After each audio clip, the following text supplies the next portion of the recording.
Halo sahabat Direktori Hukum, apakah kasus tindak pidana yang sudah masuk ke kepolisian namun sudah menempuh jalan damai, apakah kasus tersebut bisa diungkap kembali di kemudian hari? Pada dasarnya, dalam suatu perkara pidana, proses perkara digantungkan pada jenis deliknya. Ada dua jenis delik yang sehubungan dengan pemrosesan perkara, yaitu delik aduan dan delik biasa. Dalam delik biasa, perkara tersebut dapat diproses tanpa adanya persetujuan dari yang dirugikan atau yang disebut korban.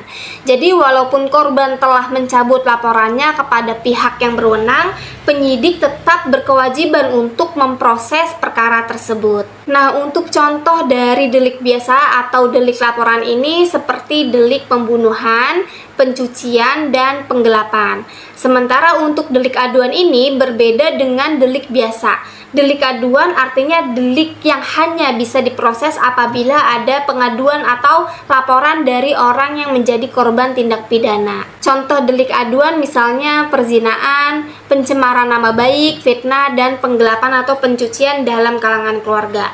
Kemudian sebagaimana yang diterangkan dalam pasal 75 KUHP, orang yang mengajukan delik aduan atau membuat pengaduan berhak menarik kembali dalam waktu 3 bulan setelah pengaduan diajukan. Pasal 75 KUHP ini hanya bisa berlaku untuk kejahatan-kejahatan yang sifat deliknya delik aduan.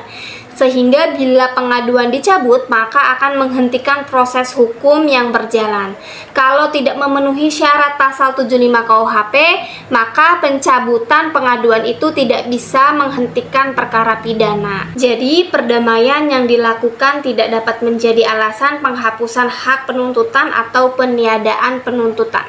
Hal ini sebagaimana diatur di dalam buku 1 KUHP pasal 76 sampai dengan pasal 85 KUHP tentang hapusnya kewenangan menuntut pidana dan menjalankan pidana. Namun dengan adanya itikat baik si pelaku, apabila ada perjanjian perdamaian, hal itu dapat menjadi pertimbangan hakim dalam memberikan putusan saat perkara tersebut diperiksa di pengadilan.